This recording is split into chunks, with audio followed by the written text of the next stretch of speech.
Welcome to another video here at Back to Classics, and today we're going to discuss the 350 Desmo restoration we're working on. You have seen probably part 1 of this restoration project where we discussed the history behind this great model, and more specifically on this particular bike.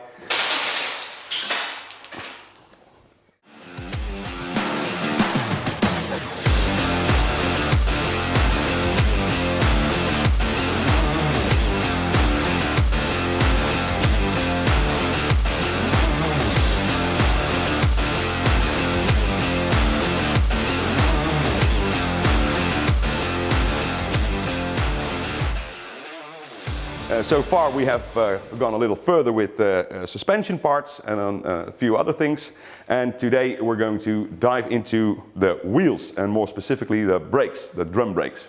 Now if you're working on a project like this, of course you can check out our website if you need any parts or tools or any other bits that you might need, and of course you can contact us with all your questions, and we will make sure to help you out as best as we can. So let's dive into how we set up drum brakes and what is needed to do that. So a set of prepared wheels and brake parts that we see here, specific for the later models on the single cylinders, were these double-sided brake shoes. On each side a double brake shoe is fitted, and that we're going to prepare today, and as well as the one for the rear on the right side of the bike. So of course these hubs have been prepared. They've been newly polished together with the outer rim. New spokes are fitted in there, so it's all good to go. New Dunlop tires fitted, and now important here is that there are no ridges, no grooves in there, and it's perfectly smooth in order to get the most of the friction material to the outer drum. This is a steel inserted bit, so this part is steel inside the aluminium casted hub, and that steel surface needs to be perfectly smooth, of course. And now the whole aim for this type of work, when we fit new brake shoes, is to match the brake shoes to the exact size of the drum, to get the correct size of the shoes so that the brake is functioning as best as it can. Many people today are used to driving with disc brakes, hydraulic disc brakes of course, and well, they maybe think that the setup of the drum brakes has less braking power, but I can assure you that if especially a 4-leading shoe front brake like this, if it's set up correctly, it is a wonderful thing to drive. The feel is a little bit different, so you need to be aware of that, and we need to get used to driving with a drum brake compared to a disc brake. But I can, like I said, assure you that the braking, the stopping power is quite good. So, like I said, we're going to fit the brake shoes to the outer covers, and then we take it a step further. So here we have all the parts laid out, and here is our set of new brake shoes to be fitted. Now you can either buy new brake shoes, for these brakes are still available, but if they're not available, we can also make sure to place new friction material on the aluminium brake shoes. So that, in fact, it's of course the same job to be done, but here you can see a new surface here on the brake shoes. And the whole idea behind the manufacturer making these are that these are too large, so they won't fit. When we put them on the plates, they won't fit inside the hub. So what we need to do is to take material off of here and to get that within a clearance of the brake hub that you see there. So that is what we're going to do. So first we're going to fit it preliminary actually on the outer brake plate and see what size we have. So let's do that. In order to, we need this part in a moment when we put it on the lathe. So just put a larger bolt in there. I could show you in a moment why that is needed. And then we have the cam, of course. These all have been newly zinc plated. Going in like that. And then we can fit the brake shoes. Always making sure that the spring, the open side, is to the bottom. That it doesn't hit the drum when turning. So now this is always a bit of a job. Always get a screwdriver, or but there it goes. So there we have fitted the brake shoes to the outer plate. Now we need the cam, so we just put this on, and then we can actually see how the brake functions. So every time you pull the lever, this is what happens. So the cam opens up, the two brake shoes, and they go outside into the brake hub on the wheel, making sure that the friction material is pushed against the brake hub, and that makes for the stopping of the bike. Now we need a certain clearance. Of course, the size of the outer diameter of the brake shoes needs to be a little smaller than the actual size of the brake hub. Otherwise it would break constantly, and we only want it to break when we pull the lever. So the clearance that we always set the brake hub to is 1 millimeter on either side. So for that we need two shims that we see here. These are two simple rings, simple washers of 1 millimeter in thickness. And what I do then is I move the cam, and I just place the washer in there, and one on the other side as well.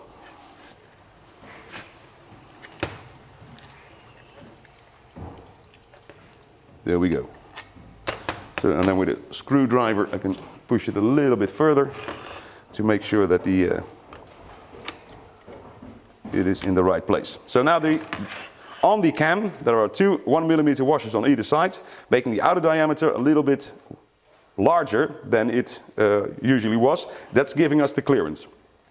Now we need a caliper, quite a large one, and then we're going to measure what size diameter we actually have here.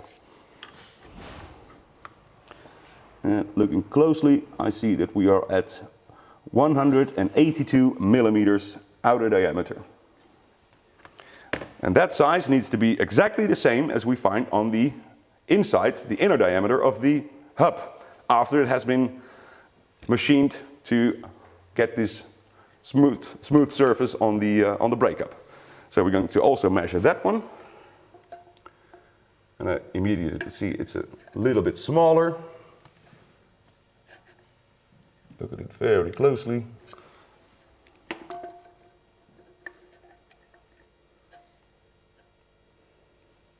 That is 180, a little over it, so I would say 180.1, about that size. So it's 180 and a little bit over there, 182 on here. So we need to take off 2 millimeters of the outer material to get the absolute clearance what we need. And that is going to be done on the lathe. So we moved over to the lathe, and we have made sure that the brake shoes on the brake plate are fitted to the lathe and are actually turning with it. So here you can see how that is done. And now we're going to take off the material until we get to that 180 millimeters in diameter on the outside of the brake shoes.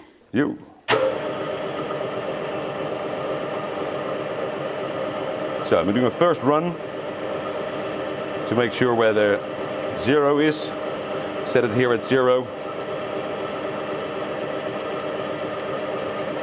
And then we do a final measurement before we're going to take off more material.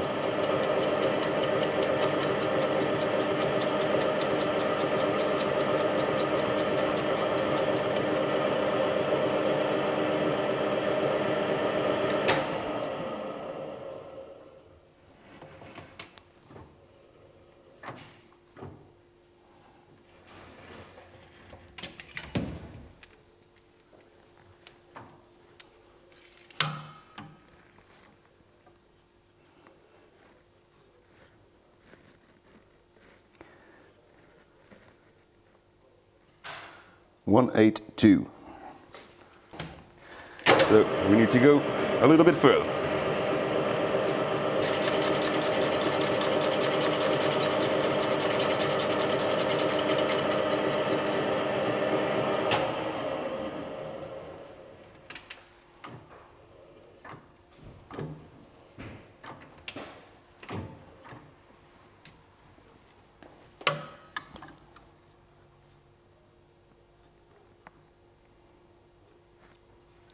So we're at 181, 1 millimeter.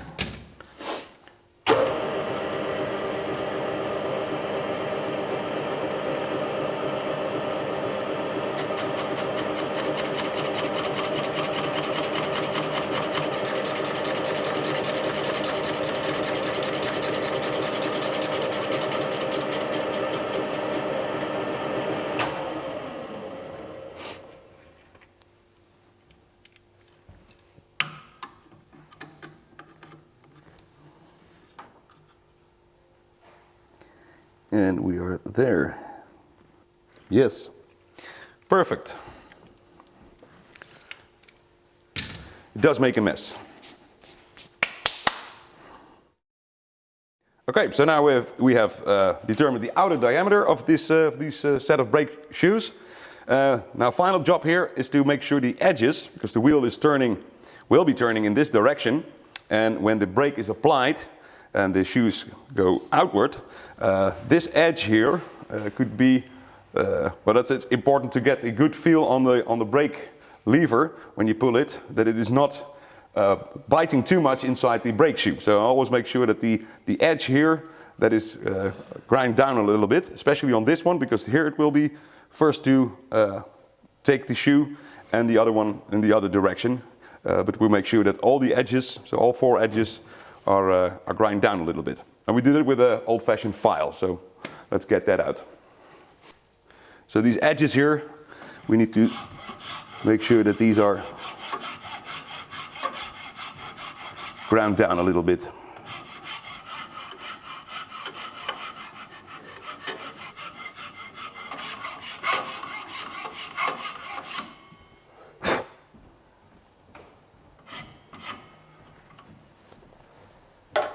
Great. So this one is done. Now let's see if it fits the drum.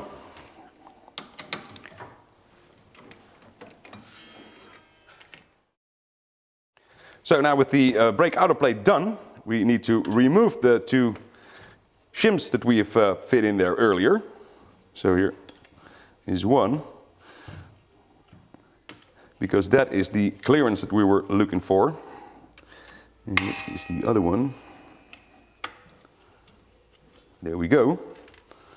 And now it should perfectly fit this hub, which it does.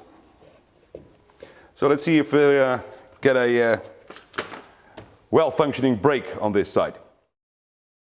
Okay, now and just to make sure the wheel is turning, and when I pull on the lever, that is a braking.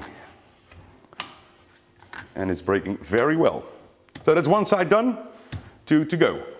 One on the other side of this rim, of course, and then the rear wheel before we can put it all together on the bike.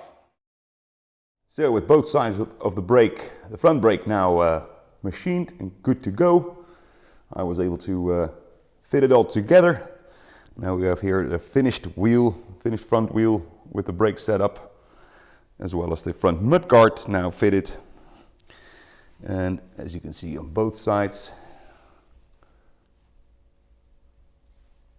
that is now finished, as well as the rear wheel, also with the brake set up and adjusted, and good to go. So this is becoming a very nice, very original 1973 350 Desmo. Okay, so meanwhile we also fitted all the connections, the levers, the cables, etc. So that's all up and running. So it's now time to move our attention to the electrical system. And for that we were able to use the original wiring loom, albeit that this has been refurbished with new outer tubes. Because these older ones, they become brittle over time and you see them cracking. So we replaced those but still we use the original cables, original connectors. The headlamp was re-chromed. Originally there is a very thin layer of chrome on these, so that's new and very shiny to complete the rest of the bike. And as you can see here, all the electrical connections are made. Well, here we see the fuse box, original fuse box. So the fuses need to be put in place. Ignition switch, the light switch, and of course the holder for the headlamp bulb. So this is now good to go, all prepared, and time to fit it on the bike.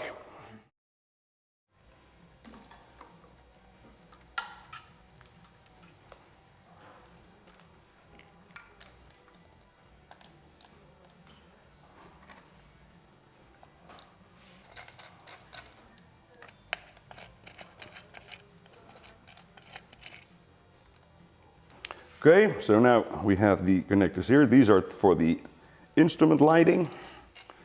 Needs to go up. So this is for the left handlebar switch, switching the high and low beam and the horn. So that needs to go there. And then we have the stop switch, the front stop switch, that goes on the brake cable right here. So that's up for the next job. Moving on with the wiring. So the rest of the wiring loom on the left side of the frame. The green one is for the ignition. The two black are for mass earth, of course, and then we have to fiddle it in here, because that regulator needs to be hooked up as well, obviously.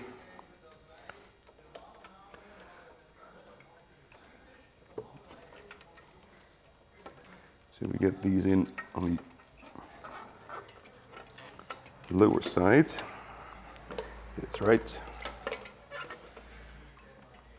That one is for the horn.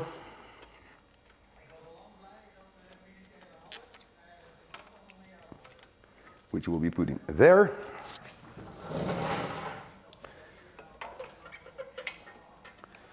Then this is for the tail light, running through the rear mudguard, and this one is for the rear stop switch,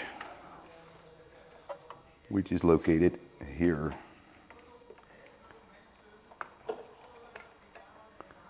And then there are these little brackets inside the rear mudguard, just like that.